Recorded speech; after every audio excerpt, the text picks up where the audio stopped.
Olá, olá, boa noite. Sexta-feira, 25 de julho, e sejam todos bem-vindos à TVD News 581 da Parabólica Digital e ao canal Silvio Navarro, que nos abre esse espaço para que possamos atingir o maior número de pessoas.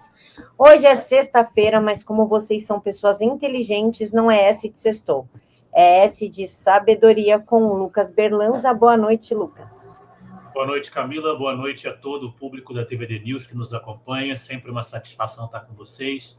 Espero que tenhamos aí mais um encontro proveitoso de reflexões e de comentários sobre o que está acontecendo no nosso país, no mundo, essa sucessão eletrizante de acontecimentos que nós estamos vivendo no Brasil, sempre sob uma perspectiva liberal.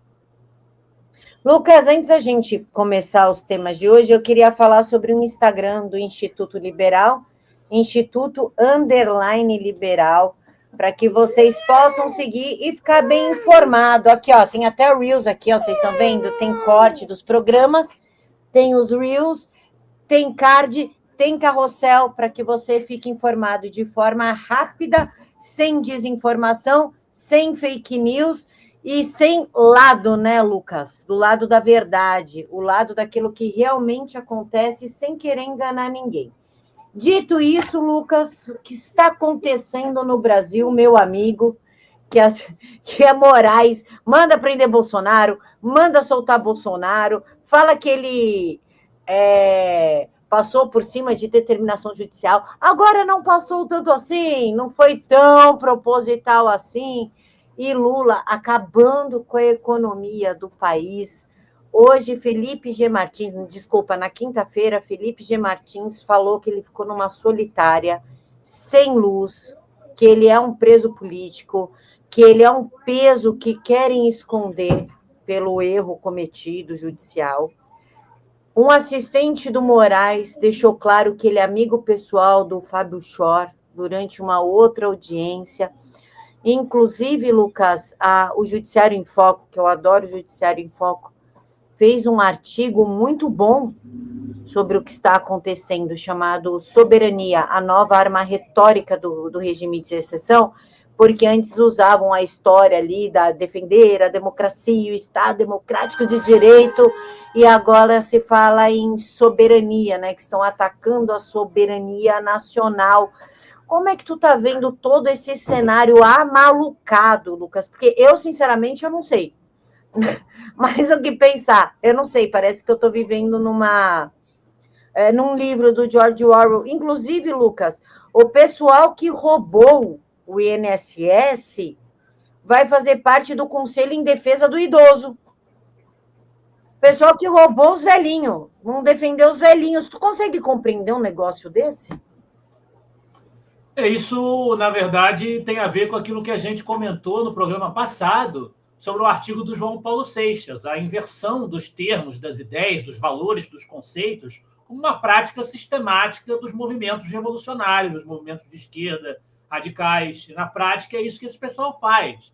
É distorcer a essência do que os termos existem para significar. Democracia é uma vítima disso, soberania também é uma vítima disso. Uma palavra que nós temos ouvido muito ser falada nos últimos dias, e ainda vamos ouvir muito mais. Tem artigo do Instituto Liberal ainda para sair sobre esse assunto, e muitas coisas que foram publicadas, algumas que nós vamos comentar no programa de hoje, abordam exatamente essa semântica da palavra soberania e como é que ela está sendo explorada para justificar esse regime juristocrático brasileiro, a facilidade com que os regimes autoritários e as ditaduras evocam a ideia de soberania como argumento para legitimarem o conforto, a tranquilidade da manutenção do arranjo que os mantém na circunstância em que eles se encontram privilegiados, pairando sobre a sociedade em geral. Mas, resumindo, muito resumidamente, os últimos acontecimentos da vida pública brasileira, nós tivemos, vocês já devem bem saber, as tarifas de 50% sobre as exportações brasileiras impostas pelo governo Trump, pelos Estados Unidos ao Brasil, em função, argumentou o Trump, das ilegalidades perpetradas pelo regime brasileiro, da censura que afeta interesses norte-americanos, em função também das posições que o Brasil vem desempenhando no cenário internacional, sobretudo como articulador dos BRICS, naquela declaração dos BRICS aqui no Rio de Janeiro, desafiando todas as políticas de Donald Trump. Ele impôs essa tarifa de 50%. Logo depois, o Alexandre de Moraes, o ministro do STF, que vem protagonizando a maioria dessas decisões, decretou ali uma medida cautelar limitando a liberdade de movimentos do ex-presidente Jair Bolsonaro. Essa decisão, depois de ele ter acuado o Rodrigo Constantino, vamos lembrar aqui, o Rodrigo Constantino, que mora nos Estados Unidos, uma conta inativa dele, desde dezembro de 2023, foi alvo de uma nova investida jurídica, para não dizer selvagem, do ministro Alexandre de Moraes no exterior, processando a plataforma Rumble, que é censurada no Brasil por ele, para que fornecesse dados do Constantino como usuário e do conteúdo dessa conta, que tinha vídeos musicais e comentários políticos protegidos pelo princípio da liberdade de expressão. Logo depois disso, o Alexandre de Moraes emitiu essa medida cautelar sem nenhum propósito, dentro das investigações do filho do Jair, o Eduardo Bolsonaro. A gente vai falar um pouco mais detalhadamente sobre essa medida cautelar mais adiante, mas ele emitiu essa medida cautelar limitando os movimentos do Moraes, os movimentos do Bolsonaro, perdão, né? Porque não gostou da política norte-americana. Por isso ele tomou essa atitude, né? Logo em seguida a isso, a gente tem uma movimentação da oposição brasileira, a gente tem a decretação do governo norte-americano de uma suspensão dos passaportes para os Estados Unidos dos ministros do STF, do procurador Paulo Gonet, procurador-geral da República, uma primeira sanção individual, que era o que a oposição brasileira vinha pedindo. A oposição brasileira não pediu nos Estados Unidos um imposto, uma tarifa sobre as exportações do país. Nós, a oposição brasileira, e eu concordo com a demanda, nós estávamos pedindo um posicionamento internacional das autoridades norte-americanas sobre o que acontece no Brasil e sanções individuais, que aumentem o custo individual da manutenção desse regime autoritário. E o governo Trump começou a implementar essas sanções individuais com a imposição dessa suspensão de vistos. E é claro que a reação das esquerdas, a reação dos políticos de esquerda no parlamento, Randolph Rodrigues publicou nota falando: ministros do STF, não fiquem tristes porque o Mickey e o Pateta não vão poder recebê-los nos Estados Unidos. Nós temos os Pampas Gaúchos, nós temos as praias do Nordeste. Quer dizer, um espetáculo circense patético de choradeira por conta dessa medida que foi tomada pelo governo norte-americano, e a esquerda vem argumentando, e é sobre isso que trata o artigo da Kátia Magalhães, a esquerda vem argumentando que essas medidas afrontam a soberania nacional. Os Estados Unidos estão se metendo nas questões brasileiras, estão querendo esmagar a autonomia e a independência do Brasil com essas medidas de sanção. A gente pode comentar um pouco mais isso na sequência, Camila. Mas antes a gente falar do seu artigo, inclusive, sobre os 50% do Donald Trump, queria que também tu falasse a respeito do presidente Jair Bolsonaro, que recebeu uma tornozeleira eletrônica, que aí teve a determinação que ele não podia usar rede social e fazer lives, entrevistas, e aí o Moraes ainda quer culpá-lo se eu, por exemplo, pegar uma entrevista, ele agora pode dar entrevista, só não pode ser nas redes sociais. YouTube é rede social e hoje em dia todos os canais usam YouTube. E aí eu não posso, Camila, pegar essa live e cortar e divulgar. Ele vai ter que responder por atos de terceiros, inclusive. Como é? Isso é inédito, porque entende-se que Jair Bolsonaro tem domínio sobre todo e qualquer brasileiro que tem acesso à internet e possa usar o material dele. Como é que tu vê isso daí? O artigo da Kátia Magalhães, na coluna Judiciário em Foco, que nós estamos abordando, que está servindo de base para esses comentários, né? O artigo dela, Soberania, Nova Arma Retórica do Regime de Exceção, ela relata precisamente esse inquérito contra o Eduardo, vamos enfatizar aqui, é um inquérito contra o Eduardo, em que o Eduardo é acusado de maneira absolutamente arbitrária de estar trabalhando contra o país, né? Cometendo um crime contra o Brasil, contra a pátria, enfim, está sendo investigado em função dessa articulação que ele vem fazendo com os republicanos nos Estados Unidos, com o governo Trump, procurando conscientizar a sociedade norte-americana, suas autoridades, do que acontece no Brasil. Vem aí, na sequência, a inclusão do próprio Jair Bolsonaro nessa mesma investigação, né? É a imposição dessas medidas cautelares, a Kátia relaciona ali o uso da tornozeleira, né? A interdição, a saída do domicílio do Bolsonaro em certos horários, que, na prática, para mim, isso já é uma prisão. O Bolsonaro vai ser preso ou não vai? O Bolsonaro está preso. Para mim, hoje, pode não estar tecnicamente falando do ponto de vista jurídico, mas ele está preso. É uma prisão a conta-gotas, mas isso é uma prisão. Ele não podia falar nem com o filho. Está limitado até essa possibilidade dele falar com o filho, está cerceada por essa decisão, por essa vedação, essa medida cautelar do Alexandre de Moraes. E a vedação ao acesso a redes sociais, que é o ponto que você está destacando. A própria Kátia, ela diz no artigo que isso é o início de cárcere, né? Em regimes autoritários, né? É o tipo de coisa que acontece. Você cercear. Bolsonaro não foi condenado em momento nenhum, em julgamento nenhum, não tem sentença contra ele, mas ele está preso. Está preso porque, repito, porque o Moraes não gostou do que o Trump fez. E por isso o Bolsonaro está cerceado na sua liberdade de comunicação, de diálogo. Muito bem. O jurista André Marcília, que é fundador da Lexo, destacou muito judiciosamente, aliás, um jurista que, assim como a Kátia, merece os nossos parabéns, a Lexon como um todo, mas ele merece parabéns pelo brilhantismo com que ele argumenta, com que ele versa sobre os dispositivos da nossa lei, do nosso ordenamento jurídico e constitucional tão vilipendiado pelos nossos togados de ocasião.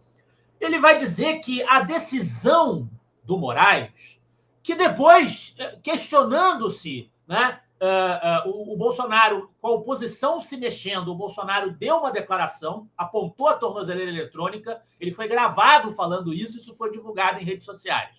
O Moraes questionou se o Bolsonaro tinha como se defender, porque, na opinião do Moraes, o Bolsonaro violou a medida cautelar, expressando-se, dando entrevista e tendo fotos dele, vídeos dele, divulgados, fazendo aquelas declarações. Isso aqui é um símbolo de humilhação, a tornozeleira é um símbolo de humilhação, fazendo aquelas declarações e sendo registrado e divulgada essa gravação na internet. O Moraes entendeu que ele violou a medida cautelar, o Bolsonaro se defendeu, o Moraes respondeu que num documento cheio de erros de português, mais no lugar de mães, crase onde não existe, enfim, ele respondeu que ok, eu acho que o Bolsonaro violou, mas eu vou deixar passar.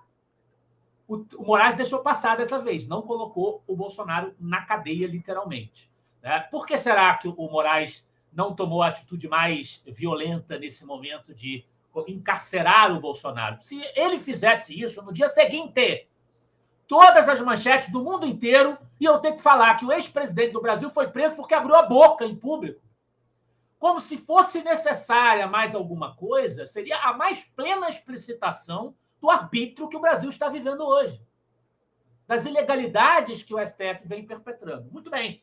O André Marcília, muito judiciosamente, analisando a decisão, a medida cautelar do Alexandre de Moraes, ele vai dizer que ele não apenas está oficializando assim uma censura prévia, Bolsonaro não pode falar, Lula podia falar no auge da sua prisão, você tem bandidos realmente condenados e presos que dão entrevista, Bolsonaro não foi preso, não foi condenado, não pode falar, não pode se comunicar em rede social. Aí o detalhe, é uma censura prévia, uma censura seletiva, porque é rede social. Imagina a loucura, uma emissora de televisão pode entrevistar o Bolsonaro de acordo com essa decisão, mas ela não vai poder usar nada desse material, não vai poder publicar a matéria nas redes sociais dela. Ela não pode colocar trechos nem notícia no Instagram, no Twitter, porque o Moraes não permite. Ele, com isso, ele também está dizendo na decisão que retransmissões ou veiculação de áudios, vídeos ou transcrições de entrevistas em qualquer das plataformas das redes sociais de terceiros implicarão punição ao Bolsonaro, podem levar à sua prisão. Se outras pessoas republicam entrevista até antiga dele, isso, em tese, está como alvo dessa decisão. O Moraes poderia prender o Bolsonaro por causa disso. E o que impede o Moraes de transformar a pessoa que replicou o conteúdo em alvo de investigação também? Então, essa decisão contra Jair Bolsonaro, esse apelo que eu faço a quem nos escuta. Nós não estamos aqui para ser advogados de Jair Bolsonaro. Não se trata disso. Esqueçam um pouco as paixões personalistas. O político que você ama, o político que você odeia. Político a gente vota e a gente deixa de votar em outra eleição. A gente faz a alternância de poder com a expressão da vontade popular.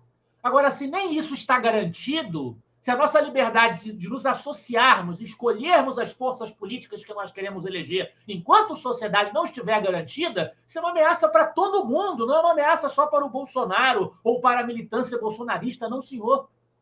As afrontas de Alexandre de Moraes são afrontas ao país. Esse é o ponto que a gente gostaria de chamar a atenção, Camila. Lucas, desculpa, é que tu falou em alternância de poder, e aí me remeteu uma declaração do Lula nesta semana, que primeiro que falou que não vai entregar o poder para esses malucos, né, falando da direita. E depois ele fala que eleições periódicas não significam democracia, que em 4 ou 5 anos não dá para fazer nada, isso não significa democracia. Na sua visão de liberal, na minha visão, né, eu vejo que ele está alertando, eu não vou entregar o poder, só entrego se for para alguém que eu queira entregar. Agora, não vai ter eleição, e isso que eu enxergo ele falando. Como é que na tua visão de liberal, intelectual liberal, que carrega o nome do Instituto, vê isso?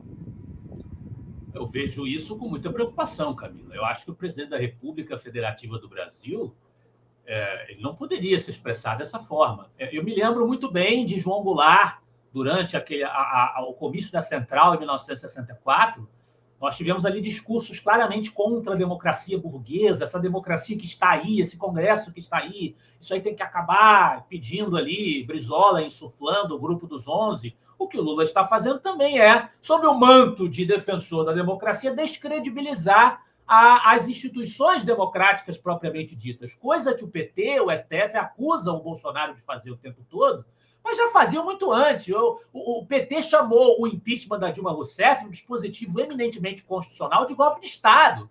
E está aí essa semana o Michel Temer acusado de golpismo, falando que a gente tem que pacificar, que a gente tem que normalizar a nossa postura, que a gente precisa de tranquilidade, que não podemos ter brasileiros contra brasileiros, que é inadmissível que haja sanções individuais contra os ministros do STF. Ele mesmo que indicou o Alexandre de Moraes para estar lá, né? E que já disse também há pouco tempo que o Alexandre de Moraes é um ministro moderado e sensível, que sabe bem o que faz e o que quer fazer. Michel Temer também foi acusado de ser golpista por essa gente que está aí. E, no entanto, está querendo facilitar a vida deles agora, né? com esse discursinho fora de hora, completamente fora de ocasião, fora de circunstância. Um presidente que, aliás, fez um dos melhores governos da história do Brasil, da história republicana brasileira, o que não é um grande louro, porque os nossos melhores governos ainda deixam a desejar, mas que faz de tudo agora para espezinhar a própria biografia, né? Mas eu queria, Camila, me concentrar um pouquinho nos argumentos da Kátia, no artigo, né? Um pouquinho mostrar o que ela argumenta ali sobre a soberania em si mesmo. Né? Ela vai dizer que os ministros do STF têm arrogado para si, né, a condição de defensores de um Brasil soberano, e o que mais fazem é atentar contra a soberania alheia, a soberania dos Estados Unidos. Não é sem provocação que o governo de Donald Trump reage ao Brasil e impõe sanções ao Brasil. Não é sem provocações que isso acontece. Né? A gente já falou sobre isso aqui, a Kátia reproduz no seu artigo, que o Moraes emite despachos sigilosos contra o Rumble, né, a plataforma de redes sociais Rumble, ordenando, e continua fazendo isso, ao Rumble, uma plataforma americana, a censura de contas de pessoas que estão residindo lá nos Estados Unidos, que têm cidadania norte-americana, e estão exigindo que essas contas sejam censuradas, como estão fazendo com a conta inativa do Constantino, por exemplo. Né? Ela também coloca que o STF viola, o Moraes e companhia violam a soberania nacional quando eles violam a Constituição brasileira. Que a nossa soberania ela se baseia em um pacto político fundamental, ela se estabelece em torno de um pacto político fundamental, que é o pacto político estabelecido pela Constituição brasileira. Quando você rasga a Constituição, você está atentando também contra a soberania brasileira. Né? Infrações, como ela diz, que afetam até cláusulas pétreas da Constituição, que não podem ser alvo de emendas pela vontade parlamentar. Ela faz uma relação aqui de presos políticos, né? O pessoal do 8 de janeiro, o Felipe Martins, que você mencionou, O Bolsonaro, hoje, para mim, é um preso político, na prática, é isso que acontece, moralmente é isso que acontece hoje. Né? Não há como ter dúvida de que eles estão violando com o seu arbítrio os fundamentos mais basilares aí desse pacto político que deveria fundamentar a nossa sociedade. Né? Relativizaram também, a Kátia não deixa de fazer menção, ao pacto federativo, a divisão do país em unidades federativas, que também faz parte do Estado brasileiro, dos seus fundamentos, e, portanto, faz parte dos fundamentos sobre os quais se exerce, se legitima a soberania brasileira, né? O STF também agride isso quando ele toma para ele a atribuição de formular políticas públicas que são da competência dos estados. A ADPF das favelas, interferindo na maneira como a segurança pública é adotada nas favelas, o processo que redundou no plano pena justa, aquele plano escalafobético do ponto de vista do sistema prisional, que o Lewandowski defendeu, que o STF patrocinou politicamente, né? E as resoluções censoras do TSE, que também conta com muitos ministros do STF, Moraes está lá no TSE, e cassações de mandatos, declarações absurdas de inelegibilidade, tudo isso viola os fundamentos jurídicos e viola, portanto, os alicerces sobre os quais se estabelece legitimamente a soberania brasileira. Né? Ela fala também da adesão do STF à Agenda 2030 da ONU, sem discutir o conteúdo dessa agenda, que é uma agenda de viés progressista, duvidosa, mas sem discutir a agenda em si, que é um outro tópico. O fato é que o STF não tem esse papel de subscrever uma agenda da ONU. Isso teria que ser subscrito democraticamente pela sociedade, não por uma instituição, por definição, de um poder não eleito. Né? Então, essa soberania ela acabou no Brasil, literalmente, é o que a Kátia argumenta no final do artigo. Nós deixamos de ser uma nação plenamente soberana desde a instauração do inquérito das fake news e a oficialização da imprevisibilidade jurídica, que só ganha corpo com decisões absurdas, como o aumento do IOF sendo decidido por uma pessoa monocraticamente e a suspensão do artigo 19 do Marco Civil da Internet, que formaliza a censura prévia. Então, juntando tudo isso, que soberania é sobre que bases o pacto constitucional e democrático da sociedade brasileira consegue hoje sustentar a nossa soberania? Sobre que bases para que os artífices desse regime se prontifiquem a falar em nome desse valor? É essa questão que a Kátia deixa no ar, Camila. Agora sim, sobre as tarifas, né, que vão começar agora no dia 1º de agosto, e esse artigo é teu, Lucas, o que a oposição brasileira deveria fazer diante das tarifas do Trump. Creio que ficar fazendo videozinho e post em rede social, bancando de jornalista, enquanto a gente paga um salário de deputado, não é a saída para ficar fazendo em relação a esse tarifaço do Trump. Trump disse, Lucas, que ele tarifou mais os países que não se dão bem com ele. Tu não gosta de mim, eu vou te tarifar. Tipo, uma coisa muito madura, muito adulta, vindo de um presidente. O que a gente faz agora? O que a oposição tem que fazer sobre a imposição de tarifas de 50%? Então, esse artigo que eu publiquei na Revista Oeste, e que foi replicado pelo Instituto Liberal, naturalmente, que faz parte daquela parceria profícua que nós temos com a Revista Oeste, publicando semanalmente textos por lá, ele é uma versão expandida da argumentação que eu já vinha desenvolvendo antes. Falei aqui no programa, publiquei um artigo menor que já entrava mais ou menos nesse mesmo assunto, nessa mesma preocupação, que é a minha opinião sobre o que a oposição brasileira deve fazer. Em primeiro lugar, temos muitos amigos, boas cabeças, que têm uma opinião de que essa atitude do Trump, ela politicamente não é benéfica para a direita brasileira, que dá um discurso ao Lula, discurso de a defesa da soberania, né? Esse mesmo discurso que a gente está criticando aqui, por mais hipócrita e repugnante que ele seja, essa decisão ela daria um argumento ao Lula, o que remete a um crescimento de popularidade, e o Lula está apostando nisso mesmo. Claramente, ele quer ir para tudo ou nada, ele está engrossando o discurso, soltando uma declaração atrás da outra de desafio ao governo dos Estados Unidos, porque ele está gostando disso, ele quer surfar nisso, ele quer elaborar esse discurso e colocar como defensor da unidade nacional, da independência brasileira contra o autoritarismo truculento do trumpismo. Essa é a arma que ele está se utilizando. Então, o pessoal entende, gente boa, né? nosso conselheiro Bernardo Santoro, ex-presidente do IEL, eles entendem que politicamente não foi muito feliz essa tarifação da forma como foi, não as sanções individuais em específico, mas a tarifa de 50% sobre as exportações brasileiras, porque deu um discurso ao Lula. Eu até entendo o argumento, acho que tem uma procedência relativa, porque, de fato, houve um pequeno crescimento do Lula em popularidade nesse momento, mas eu venho argumentando que nós estamos há mais de um ano das eleições, a gente não sabe o que vai acontecer até lá. Eu acho muito difícil que, se essa tarifa realmente entrar em vigor, em 1º de agosto, se essa situação se prolongar, que o eleitorado não cobre o governo atual, por não conseguir uma solução para a situação brasileira. Se a coisa só se agravar, a gente sabe que a gente tem opções ainda mais violentas à mesa do Donald Trump para punir o Brasil pelo que ele acha que o Brasil está fazendo de errado. Acha, em boa medida, tem razão, que está fazendo mesmo. Então, ele tem muitas armas à mão. Ele é o presidente da nação mais poderosa do mundo. O Brasil é muito dependente. A gente fala em soberania, mas a soberania ela é necessariamente relativa. Porque a gente tem, por exemplo, dependência do GPS norte-americano. O Brasil tem fragilidades como nação, como estrutura social, econômica e política. E os Estados Unidos é um parceiro muito importante para nós e muito forte. Então, é óbvio que a gente sai perdendo desafiando os Estados Unidos. É óbvio que a gente não consegue bater de frente com uma economia como a norte-americana.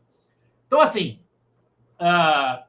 eu acho que, se isso se prolongar, o governo tende a ser cobrado. Eu não acho que isso vai ser um ônus político muito grande para a oposição brasileira. Mas a oposição precisa trabalhar, em primeiro lugar, para deixar claro de quem é a culpa disso ter acontecido, de quem é a culpa. Não é da oposição. Não é da oposição que vem defendendo, vem denunciando no exterior a violação de direitos humanos no Brasil pelo arbítrio do STF. E não pedindo tarifas contra o país. Isso foi uma decisão soberana também de Donald Trump. O presidente dos Estados Unidos tem soberania para decretar sanções contra o país que ele quiser. Ele não está invadindo o Brasil, ele não está mandando tropas para o Brasil, ele está impondo impostos ao Brasil. Ele tem direito de fazer isso pelo critério que ele achar que deve, que der na telha dele. O que a gente ganha brigando com Donald Trump? A gente tem que apontar como oposição, que não tem mandato para fazer nada em nome do Brasil. Nós não temos mandato, a oposição não tem mandato. Partido Novo, MBL, que seja, Bolsonaro e os bolsonaristas, Tarcísio, Romeu Zema, ninguém aí tem mandato de presidente da República. Ninguém aí está no governo brasileiro, é ministro, é diplomata. Ninguém aí tem mandato para falar em nome do Brasil numa negociação com o presidente dos Estados Unidos. Quem é que é responsável pela deterioração das relações diplomáticas entre o Brasil e os Estados Unidos? É o governo atual. Para começar, tinha a embaixadora do Brasil nos Estados Unidos, no meio dessa confusão toda, estava tirando férias. Tirando férias no meio dessa bagunça toda. Veja você, como é que a coisa pode dar certo se a embaixadora do Brasil, no meio da maior crise dos últimos, 20 anos aí da relação, talvez da história da relação entre o Brasil e os Estados Unidos, a gente tem alguns momentos de tensão parecida, mas realmente, assim, eu acho que igual a isso, se escalar ainda mais, fica ainda mais desproporcional, mais incomparável. E a embaixadora do Brasil, a Maria Viotti, se não me engano é esse o nome dela, ela estava tirando férias nesse momento, não suspendeu as suas férias para lidar com as responsabilidades do cargo mais importante, um dos cargos mais importantes do momento, que é esse, para os interesses nacionais do Brasil. Muito bem, então a culpa é desse governo, que causou esse estrago com a falta de empenho em construir relações próximas com o governo norte-americano, com o suporte que dá ao arbítrio dentro do próprio país, em decisões que extrapolam o âmbito nacional e afetam a soberania americana. Que as decisões do Moraes afetam os interesses de cidadãos norte-americanos. É o que a Kátia está argumentando no texto dela, que a gente abordou antes. Então, assim, a oposição tem que deixar claro, em primeiro lugar, que a culpa é do governo, a culpa é do STF e do Lula, o governo prático, que é o do STF, que manda de fato no país, e o governo oficial, que é o governo do Poder Executivo do presidente Lula. A oposição tem que deixar isso claro. Na minha opinião, continuar negociando, dialogando com autoridades norte-americanas por sanções individuais. A oposição não tem que pedir sanções ao país. mas pedir sanções individuais, pedir que haja socorro às violações, às perseguições de que a oposição é vítima, é legítimo, e os que hoje estão no governo já fizeram coisa muito parecida, por exemplo, quando Lula estava ameaçado de prisão ou foi colocado na cadeia. Também criaram barulho, furdunço no exterior. Então, isso é legítimo, isso não é crime, tá certo? Então, assim, na minha opinião, a oposição tem que trabalhar o discurso dessa maneira. E ela precisa cobrar o fim desse arbítrio que vige hoje no país. E um passo importante para isso, na minha opinião, está nas 3 pautas que foram divulgadas pela oposição durante a reunião que eles fizeram ali no Congresso, em pleno recesso branco decretado e jamais suspenso pelos senhores Hugo Mota e Davi Alcolumbre. Mas tu está falando de férias, o Congresso tirou férias no meio desse turbilhão todo. E Mota ainda proibiu o pessoal que quer trabalhar ou que quer fazer graça e mostrar que está no Congresso durante as férias, coisa e tal, né? A eleição está aí também. Proibiu de usar, mandou desligar ar-condicionado, mandou fechar a comissão. Esse povo gosta de férias. Então, Camila, também, no caso do Legislativo, que eu venho dizendo aqui sempre, o Legislativo é o maior culpado. Por quê? Não porque seja o protagonista do sistema autoritário, mas porque não reage com a altivez necessária à altura do tamanho do problema que o Brasil está enfrentando, a degradação do Estado de Direito que nós estamos vivenciando. O Legislativo é persistentemente omisso, covarde, não age, não faz o que deve fazer, mas a oposição político-parlamentar ela se apresentou durante esse recesso branco, embora o Davi Alcolumbre e o Hugo Mota não tenham liberado o retorno das atividades oficiais do Congresso, a oposição se reuniu lá para apresentar uma pauta tripla. Que pauta é essa? No Senado, o impeachment do Alexandre de Moraes. O que é que representa isso? Uma punição ao protagonista dessa história toda. Ele não é o único responsável, ele tem a chancela dos colegas, mas ele é a estrela do show. Dá até para sair um documentário no exterior de um jornalista português sobre o falso juiz, né? A história de uma nação nas mãos de um psicopata. Dá para sair em Portugal no mês que vem esse documentário sobre o Alexandre de Moraes, um jornalista, inclusive, que foi detido aí no aeroporto brasileiro quando esteve por aqui. O jornalista Sérgio Tavares, se não me engano. Então, Tavares.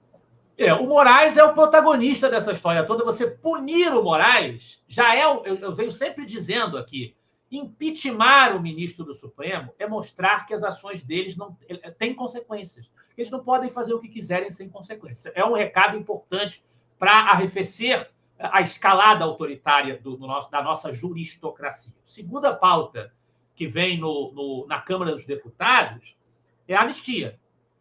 Esses processos do 8 de janeiro, tentativa de golpe, eles deveriam ser anulados pela completa improcedência, completa invalidade jurídica, como bem vem sustentando a Cátia Magalhães, o André Marsiga, deveriam ser anulados.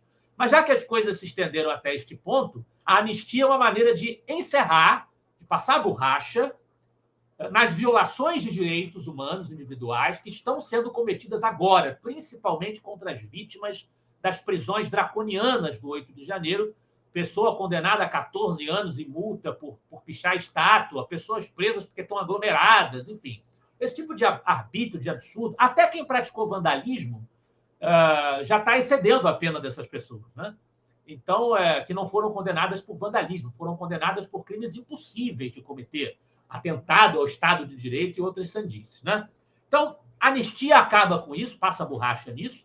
E terceiro, fim do foro privilegiado. Por quê? Porque vai retirar o instrumento ao qual o STF recorre para levar esse monte de processo para lá, para a órbita deles, que nem deveria estar lá, e vai tirar também o instrumento de pressão, de intimidação do judiciário sobre o legislativo, que ajuda a alimentar a covardia de parte dos nossos parlamentares. Essas 3 providências não eliminam os problemas do regime brasileiro, mas elas são passos importantes para estancar a sangria e devolver ao Brasil uma mínima condição de normalidade democrática. Então, eu acho que a oposição, se ela se mantiver firme na defesa dessas pautas e não aceitar a discussão de nada, se não se passar antes pela discussão dessas 3 pautas e chamar as pessoas às ruas para se manifestarem em favor dessas 3 pautas, eu acho que a gente pode ter algum resultado, a gente pode conseguir fazer barulho e exercer algum impacto, mas a gente tem que ter foco e altivez, o que as presidências das casas não demonstram na figura do senhor Hugo Mota e do senhor Davi Alcolumbre, que, vamos lembrar aqui, né, foram apoiados por uma boa parte da oposição bolsonarista, à direita, PL, né, apoiaram essas pessoas, no caso do Hugo Mota, com a promessa de que teriam espaço em comissões da Câmara dos Deputados.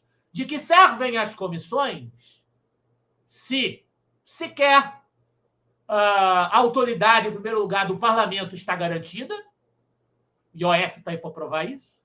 Em segundo lugar, se o Hugo Mota até para ar-condicionado e não deixa ter sequer reunião das ditas comissões. De que serve? É a pergunta que eu deixo.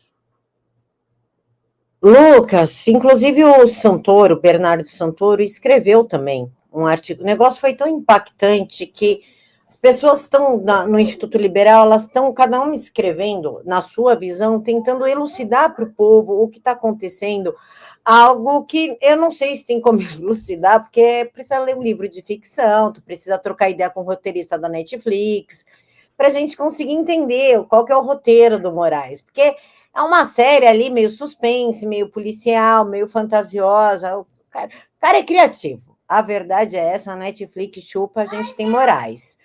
E o Santoro escreveu Obstrução da Justiça ou da Injustiça, e aqui ele faz um destaque, que eu juro por Deus que eu não sabia, fiquei sabendo pelo Santoro, que não tem como falar em fuga para o presidente Jair Bolsonaro, porque o passaporte dele já está apreendido.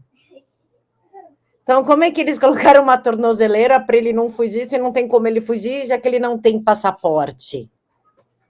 E eu achei esse artigo dele muito interessante, inclusive ele fala que para haver crime não basta haver tipicidade, tem que haver o crime mesmo, é preciso haver a antijuridicidade, e ele fala sobre essas imputações, os inquéritos inconstitucionais, né, da lerdeza do Ministério Público, as violações do juiz natural. Pode falar um pouco sobre o artigo do Santoro? O texto do Bernardo Santoro, se você puder colocar o título novamente, Obstrução de Justiça ou da Injustiça, é o título do artigo dele. É um artigo curto, bem objetivo, bem direto, um comentário sobre essa ação que foi tomada pelo Alexandre de Moraes contra o ex-presidente Jair Bolsonaro, dentro do âmbito das investigações contra o Eduardo. A gente já mencionou isso aqui, comentando o texto da Kátia, no começo do programa de hoje, mas focando precisamente nesse processo, dessa questão específica, que se desenvolve a argumentação do Bernardo, que ele vai dizer justamente que Jair Bolsonaro e Eduardo Bolsonaro são acusados de obstrução de justiça e organização criminosa, né? Organização criminosa contra o Brasil, contra os interesses nacionais, contra a soberania brasileira. Essa é a argumentação. E o Bernardo diz, como você bem já apontou na sua provocação, que o Bolsonaro é acusado, dentro dessa cautelar, pelo argumento de risco de fuga, sendo que o passaporte dele está apreendido, né, o que fragiliza as suas possibilidades de escapar do país, né, de se retirar do país. E aí o Bernardo vai dizer que as imputações que se fazem ao Jair, elas derivam de inquéritos inconstitucionais, o inquérito das fake news, o juiz tem um papel acumulado ali de investigador, acusador, até de vítima, né, tudo junto e misturado ao mesmo tempo, né? E também o critério do suposto golpe de Estado que o Bolsonaro teria tramado junto com militares e coisa e tal contra o Brasil em 2022, contra a posse de Lula como presidente, misturando esse processo, essas supostas deliberações sobre uma minuta que nunca foi assinada, com as manifestações vândalas de 8 de janeiro, enfim, misturando alhos com bugalhos, o Bernardo aponta que esses processos, ambos, o inquérito das fake news iniciado em 2019, que até hoje a exceção que se abriu para proteger a democracia essa exceção ela nunca encerrou, nunca acabou, né? Da mesma maneira, o inquérito do suposto golpe, que esses dois inquéritos são conduzidos em total desprezo ao devido processo legal. São instaurados de ofício, sem provocação do Ministério Público, com violação do princípio do juiz natural, ausência de contraditório e, obviamente, o poder concentrado nas mãos de um único ministro que atua, como nós dissemos, como vítima, investigador e julgador. Muito bem, esse é um retrato de um processo de exceção, onde garantias fundamentais são descartadas, é o que diz o Bernardo, por conveniência política. A legalidade cedeu à finalidade, que é tudo o que não pode acontecer sob um ponto de vista liberal, porque os liberais defendem o império da lei. Quando isso é violado, nós já temos aí o arbítrio. E o arbítrio é o inimigo número 1 dos liberais e do liberalismo. Muito bem. E é o inimigo número 1 de uma ordem jurídica que respeite os direitos individuais, que respeite os direitos humanos. Mesmo que se cogitasse um tipo formal penal no qual o Bolsonaro pudesse ser enquadrado, faltaria antijuridicidade. A conduta penal só é criminosa se, além de típica, for contrária ao ordenamento jurídico como um todo. E se houver causa que justifique o fato típico, não há crime. Nesse caso da obstrução de justiça, que acusam o Bolsonaro de estar querendo, o Jair e o Eduardo, simultaneamente, por estarem falando para o exterior sobre o que acontece aqui, são acusados de estarem querendo intimidar os ministros do Supremo, intimidar os julgadores, que já julgam numa posição ilegal e indevida, que não deveriam estar julgando nenhum desses processos, né? Mas estão acusando esse movimento de ser uma forma de tentar intimidá-los e, com isso, obstruir a aplicação da justiça e da pena contra eles, uma vez condenados. O Bernardo entende que há duas questões que excluem esse crime da parte do Eduardo e do Jair. A primeira é o que ele chama de estado de necessidade. O ato de buscar a ajuda dos Estados Unidos tem o objetivo de impedir o avanço de processos ilegítimos, com risco real de prisão ou cassação de direitos dos dois por vias inconstitucionais. Então, é um apelo por socorro em nome da Constituição. E o segundo item é o exercício regular de um direito.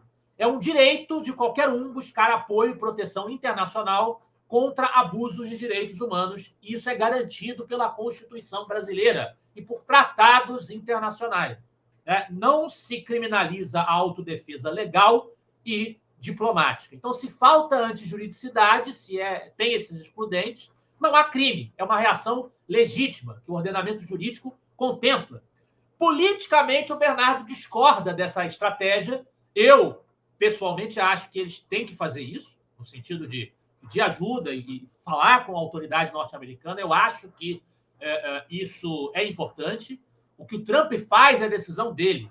Mas eu acho que é importante essa interlocução, esse diálogo. Eu acho legítimo, eu acho correto. Eu não acho que a tarifa de 50% foi uma estratégia do Jair Bolsonaro e do Eduardo Bolsonaro. Foi uma decisão do Trump, que ele sentiu oportunidade política para impor. Cabe ao governo brasileiro, repito, tomar a atitude que ele tem que tomar como governo. As autoridades brasileiras se posicionarem. O que elas não estão fazendo e acho que não farão. Porque a gente não tem muito como ter fé em quem tem cultivado com a maior disfarçatez um período de autoritarismo no país. Mas, de qualquer maneira, ainda que o Bernardo discorde politicamente da estratégia, o erro político não é crime. Buscar ajuda para a preservação dos seus direitos humanos não é crime. É obstrução da injustiça. E é por isso que ele faz essa provocação no título, Camila. Por falar em provocação, Lucas, a carga tributária do Brasil também é uma provocação. E agora, segundo o artigo do Alex Pipkin, eu adoro as coisas que ele escreve, eu acho esse cara genial. Ele está falando sobre o Brasil dos 12%, a alta carga tributária, ou seja, já tem os 50% do Trump, já tem um monte de imposto, agora tem a alta carga tributária do Brasil. E ele escreve que 12% da população carregam nas costas quase 1/3 dos habitantes. São cerca de 25 milhões que trabalham, investem, pagam impostos para sustentar mais de 60 milhões que vivem de assistencialismo estatal. Não tem como isso dar certo. Isso é oneroso demais. A gente, além do imposto do Trump, dessa alta carga tributária, a gente vai conseguir sobreviver a esse governo, Lucas?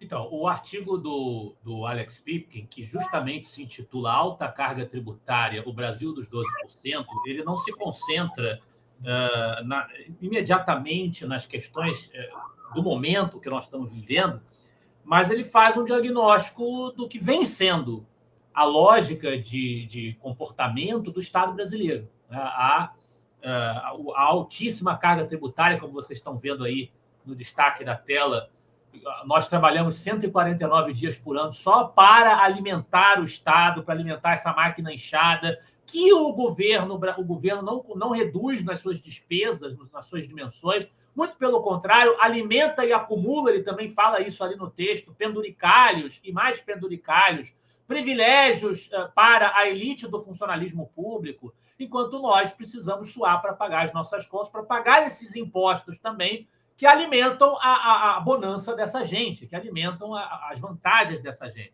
Ele faz a sua comparação do Estado brasileiro com um agiota, né, com toga, cobrando juros impagáveis sob a desculpa da manutenção da ordem social.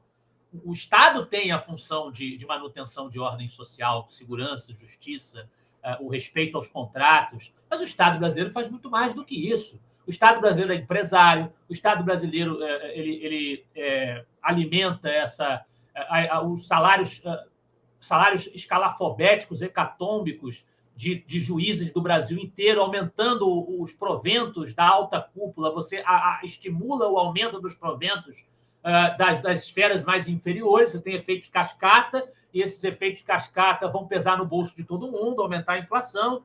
Tudo isso alimentado por um discurso do Estado como salvador, que, na verdade, é um entrave que sufoca a pujança econômica, a geração de riqueza, o empreendedorismo, que é a efetiva porta de saída para essas prisões em que nós nos situamos. Ele faz referência ao problema estrutural da educação. Pipkin aponta para o problema de que as escolas elas viram instrumentos de ideologização, de doutrinação, aparelhos reprodutores de militantes adestrados, em vez de ensinar ali matemática, física, programação e empreendedorismo, por que não, que são qualidades e expertises que podem ser muito úteis no mundo de hoje. Ele fala do problema da ausência de escolas técnicas, de ensino profissionalizante, né, livres de doutrinação, em que o mérito e o esforço sejam valorizados, enfim. O modelo público de ensino se tornou um aparelho ideológico e não um mecanismo de capacitação real para o trabalho. É a argumentação que o Pipkin faz. Ele aponta, você perguntou se a gente consegue sair disso. Ele aponta, por exemplo, da Argentina. A Argentina, com Javier Milei, chegou ao buraco mais extremo com os governos peronistas e elegeu um libertário. Uma coisa inédita, assim, absolutamente espetacular na história política mundial. Elegeram um anarcocapitalista para presidente da República Argentina. E Javier Milei vem fazendo uma virada total aí nessa dinâmica do Estado argentino, né? Décadas de submissão ao estatismo, né, ao assistencialismo que reduz esse potencial de crescimento, de qualificação do capital humano, que Eugênio Goudin, que a gente mencionou no programa passado, defendia como um caminho necessário para a autonomia efetiva das forças produtoras brasileiras. Agora, o Milei está trabalhando numa inversão de jogo. Pela primeira vez, a prioridade é tirar o Estado do caminho, colocar o indivíduo como protagonista da economia, o que diz o Pipkin. Uma mudança que exige coragem, apontando o caminho que o Brasil insiste, infelizmente, em não seguir. A elite estatal de taças erguidas em camarotes, é o jeito do Pipkin de falar, né? Assiste ao contribuinte arcar com a conta, suar o suor da exploração legalizada e ser acusado de opressor. A vítima acusada pelos algozes de ser opressor, aquele que é sufocado por esse Estado inchado, patrimonialista, fisiológico, ela é acusada de ser a vilã quando ela se queixa, quando ela reclama, quando ela questiona a lógica dessas autoridades. Faz referência, mais uma vez, aos impostos escorchantes que sufocam o nosso ambiente de negócio. O famoso custo Brasil, cada aumento tributário comparado por ele é uma facada na inovação, um desestímulo a quem ousa empreender, que cria empregos. Um campo minado para investidores, onde o risco é alto demais e a recompensa incerta, muito duvidosa. Né? Esse é o preço de nós sustentarmos esse Estado parasitário no qual nós vivemos. Esse Estado é a própria doença para a qual ele se apresenta como remédio. Enquanto isso não for compreendido, o Pipkin conclui no artigo dele, os 12% que produzem seguirão sustentando todos os outros. Os criadores de riqueza estão cansados, mas atentos, porque esse castelo de cartas progressistas, sustentado por narrativas, está tremendo nos alicerces. O Brasil só deixará de ser uma sombra do que poderia ser, o eterno país do futuro que nunca chega, quando os que carregam a pátria resolverem que não nasceram para puxar a carroça sob chicote, mas para erguer um novo Brasil, um país com liberdade, produtividade e coragem, longe das narrativas pseudo-humanistas e, enfim, próximo do progresso real. Isso pode acontecer, Camila, mas a gente vai precisar de muito mais altivez, de muito mais coragem das nossas lideranças, e a gente vai precisar se manifestar nesse momento. Me parece que, para além dessa lógica parasítica aí do Estado brasileiro regular, que é uma coisa que se repete ao longo do tempo, nesse consenso social-democrata da nova república, desde o modelo varguista, a gente tem essa aposta no Estado inchado, que sufoca, asfixia a criatividade, a livre empresa, a geração de riqueza, enfim. Isso é antigo, mas nesse momento a gente tem um problema urgente, que é o problema da insegurança jurídica provocada pelo arbítrio, que vige hoje no Brasil por via jurídica, pela via do Supremo Tribunal Federal, que já nos contrata problemas excepcionais em matéria de economia internacional, as tarifas que nós temos comentado. Então, a gente tem problemas mais emergenciais que a gente precisa resolver, mas a discussão macro dos problemas estruturais do Estado brasileiro, da educação brasileira, de como tudo isso se comporta, ela é necessária. O Instituto Liberal vem contribuindo com artigos como esse do Pipkin para conscientizar a respeito dessa necessidade. Por falar em opressores, na verdade, que são as vítimas, nós temos a Carmen Lúcia, né, falando que são 123 milhões de tiranos, de pequenos tiranos. Gente, eu fiquei tão apaixonada por essa frase dela. É a coisa mais fofa. Inclusive, Lucas, nós temos também o artigo do professor Ricardo Vélez. Para quem não sabe, ele foi ministro da Educação no governo Bolsonaro, início do governo Bolsonaro. É um senhor sensacional, inteligentíssimo, com uma cultura absurda. E ele também escreveu, né, sobre a questão de soberania do país em tempos populistas. Esse artigo dele ficou muito bom. E ele está falando que nós estamos vivendo tempos de balbúrdia populista, enquanto o governo Lula definiu seu roteiro dentro desse questionável parâmetro.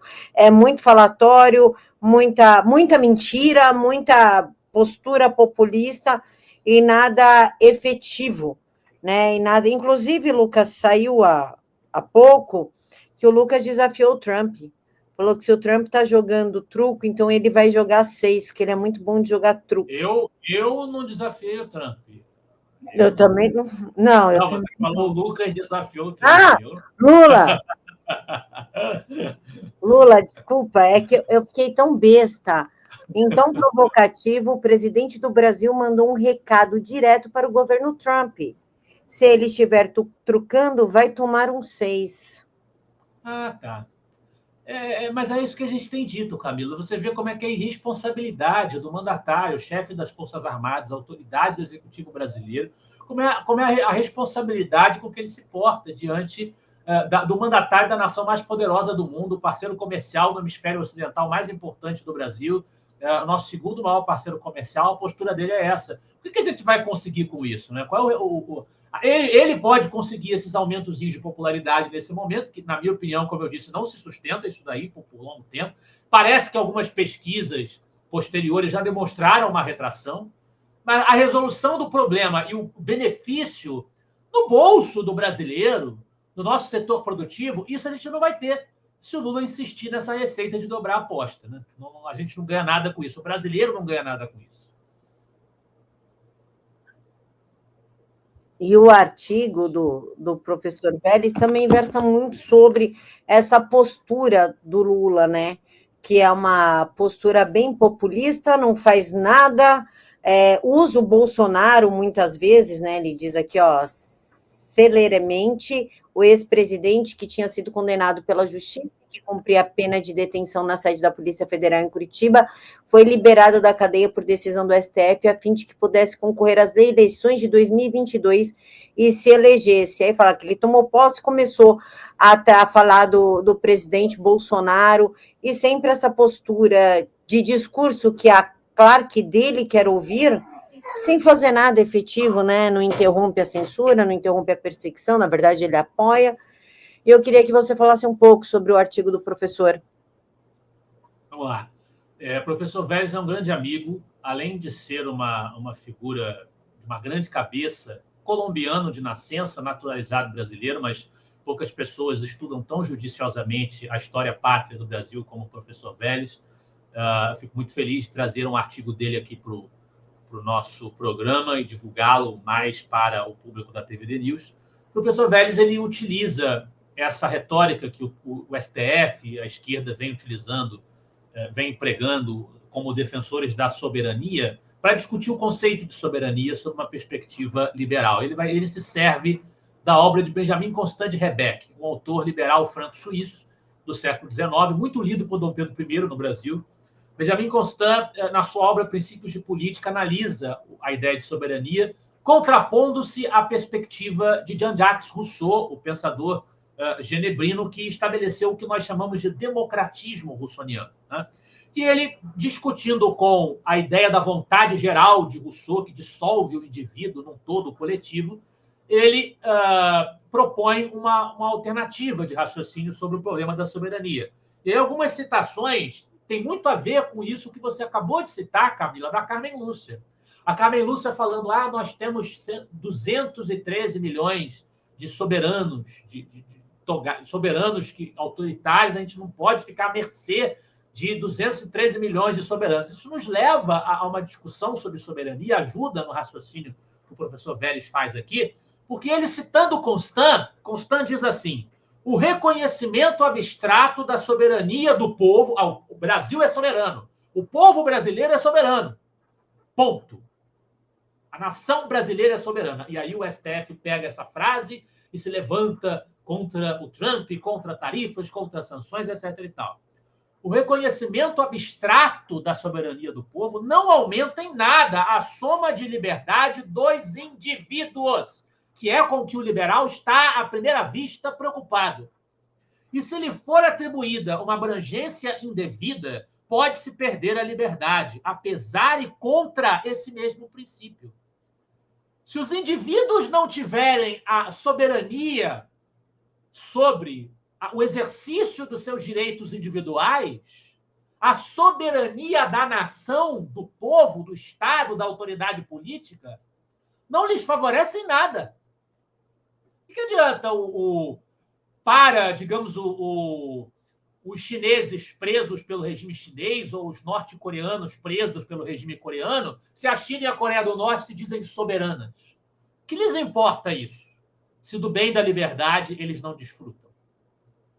É uma retórica confortável para os ditadores legitimarem os seus modus operandi, os seus regimes, né? Numa sociedade, ele vai dizer mais adiante, Benjamin Constant, fundada na soberania do povo, reconhecendo-se a soberania do povo, é evidente que nenhum indivíduo, classe nenhuma, tem o direito a submeter o resto à sua vontade particular. Mas é falso que a sociedade, no seu conjunto, possua sobre os membros uma soberania sem limites. Então, soberania é um conceito importante, valioso, é isso que o professor Vélez sustenta com base em Constant, mas ele não pode ser ilimitado. Nem a soberania da massa é ilimitada também, tampouco. A soberania do povo é ilimitada. Se a maioria das pessoas do Brasil defendesse que os direitos individuais de uma só fossem violados, isso não tornaria legítima a vontade dessa maioria. Há um poder contramajoritário, que é o poder jurídico, a Constituição, né? O poder judiciário, que tem que defender aquela pessoa, os advogados têm que defender, ela tem direito, por pior que ela seja, por mais odiada que ela seja pela maioria da população, né? Então, nem a maioria, nem a massa, nem o povo, em abstrato, tem uma soberania absoluta, porque é preciso contemplar os direitos dos indivíduos. O liberal está sumamente preocupado com isso, né? Então, o Benjamin Constant critica tanto o Rousseau, que defendia uma soberania absoluta da massa, revolvendo as instituições constantemente, num constante processo revolucionário, quando ele achasse que as instituições não o agradavam, como também a soberania absoluta dos monarquistas absolutistas, que defendiam a concentração plena da soberania nas mãos da autoridade política executiva, que na época não era executiva, era tudo, né? Porque todo o poder está concentrado na mão, teoricamente, do monarca absoluto. A soberania, diz o professor Vélez, com base em Constant, deve ser limitada em si mesma. Ela abarca parcialmente o ser dos cidadãos, ficando do lado de fora dessa soberania o que diz respeito à independência e à existência do indivíduo, porque passar por cima disso torna a soberania arbitrária e, portanto, ilegítima. O assentimento da maioria, diz o Constant, não basta em todos os casos para legitimar os seus atos. Há atos que é impossível sancionar. Quando uma autoridade pratica atos semelhantes, não importa a fonte da que pretenda provir, não importa que se chame indivíduo ou nação. Faltar-lhe-ia legitimidade, mesmo em se tratando de toda a nação e havendo um único cidadão oprimido. Foi o que eu acabei de falar, né? Então, o povo, ele também vai dizer, a democracia para os espíritos absolutistas que entendem a soberania como absoluta, que odeiam a limitação do poder, para eles a democracia é uma soberania absoluta em mãos de todos. A aristocracia, uma soberania absoluta em mãos de alguns. A monarquia, uma soberania absoluta em mãos de um só. O povo pôde se desprender dessa soberania absoluta em favor de um monarca que então se converteu no seu legítimo possuidor. Que o liberal, como Constant, como o professor Vélez, como eu, o que o liberal quer é uma soberania respeitada, mas uma soberania que não é ilimitada, não é absoluta. Ela está delimitada pelo marco da justiça e dos direitos dos indivíduos. Então, tem um outro pensador, para a gente concluir, um filósofo e linguista búlgaro, Tsvetan Todorov, que faleceu em 2017, o professor Vélez cita no final do texto, em que ele vai dizer que Benjamin Constant, Todorov falando de Constant, né, endereça ao poder uma dupla exigência. Ele deve ser legitimado tanto pela sua instituição como pelo seu exercício. O povo permanecerá soberano. Qualquer outra alternativa levaria a se submeter simplesmente à força. O povo tem que ter voz, ele tem que ter autoridade. Mas o seu poder será limitado. Deve se deter nas fronteiras do indivíduo, que será, no seu foro íntimo, o único soberano, que é o que a Carmen Lúcia não quer reconhecer, a soberania do indivíduo, né, sobre o seu pensamento, sobre as suas escolhas. Uma parte da sua existência submete-se ao poder público. A outra fica livre do poder público.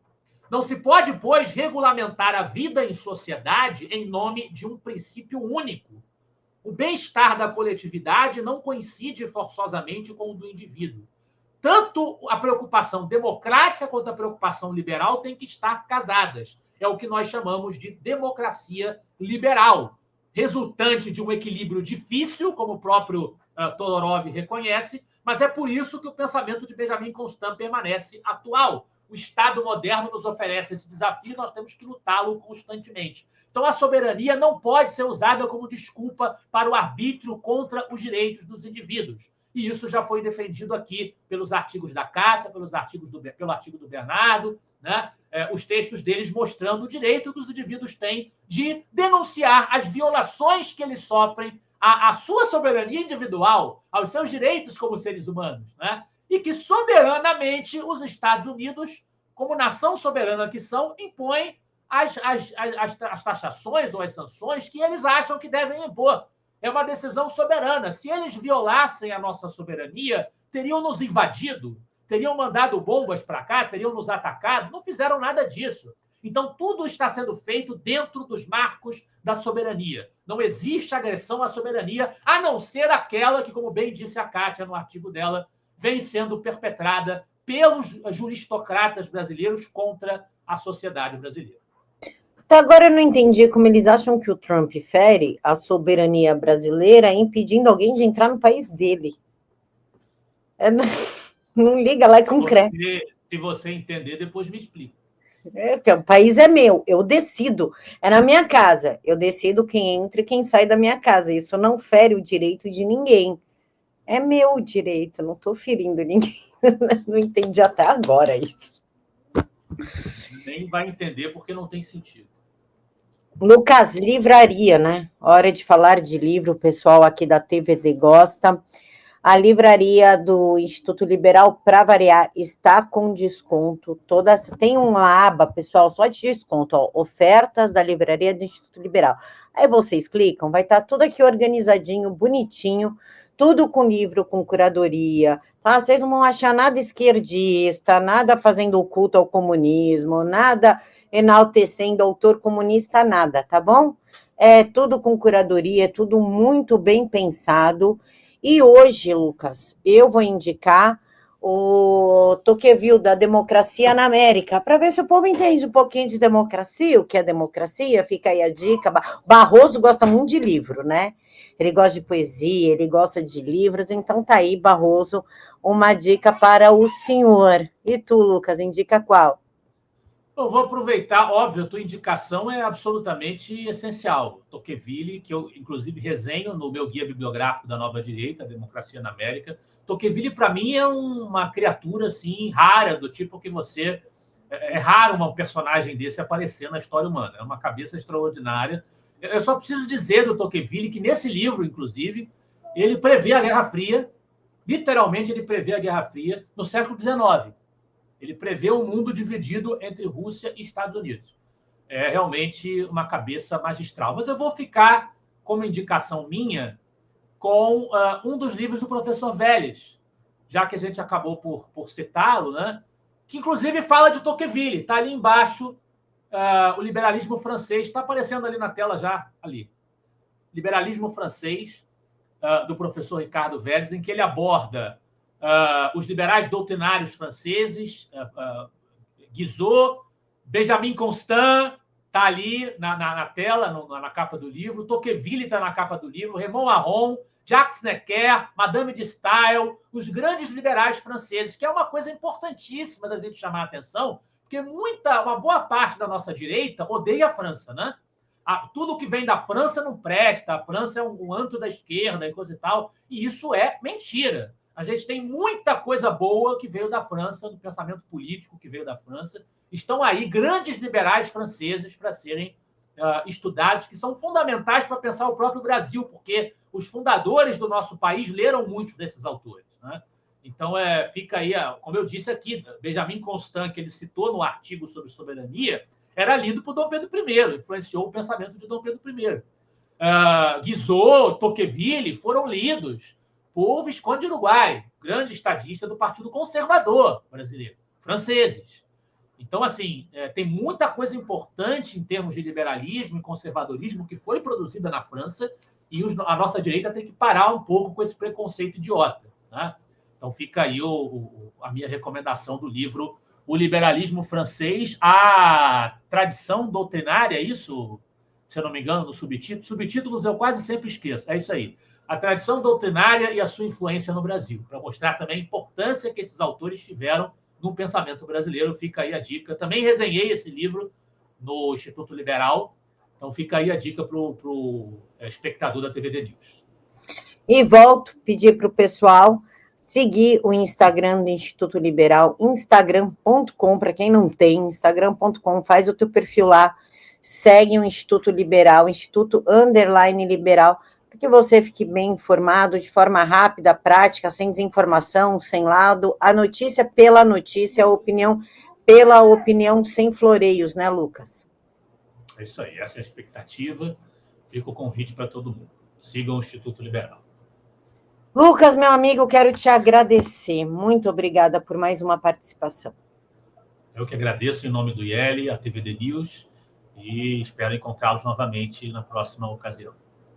Pessoal, pode cortar, marca a gente, pode usar material, pode baixar tudo e repostar. Ninguém aqui tem ciúmes de audiovisual, só não tira do contexto. Corta certinho, sejamos honestos, tá bom? Fiquem todos com Deus e até segunda-feira. Até lá.